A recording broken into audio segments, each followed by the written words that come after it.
మనం మనిషిగా బ్రతకాలి అంటే చాలా కష్టపడాలి అంటారు అనుభవజ్ఞులు. నిజమే.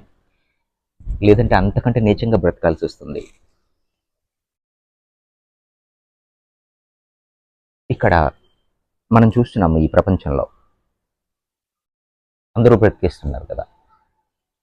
సో వాటిలో క్వాంటిటీ అండ్ క్వాలిటీ అనేటటువంటి విషయాన్ని మనం అబ్జర్వ్ చేస్తే, సో క్వాంటిటీ కలవాళ్ళు ఉంటారు కానీ క్వాలిటీ కలవాళ్ళు చాలా తక్కువ ఉంటారు. ఇదేంటి కొత్తగా చెప్తున్నారు క్వాంటిటీ అండ్ క్వాలిటీ? ఎస్, అందుకే చెప్పాను మనిషిగా బ్రతకడం కోసం చాలా కష్టపడాలి. ఇక్కడ క్వాలిటేటివ్ లివింగ్ అనేది చాలా అవసరం.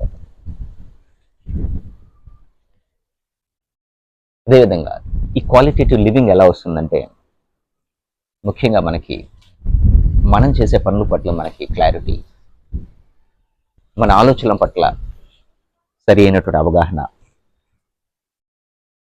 మన నైపుణ్యాల పట్ల, మన సామర్థ్యాల పట్ల మనకు సరి అయినటువంటి అవగాహన చాలా అవసరం అవుతుంది.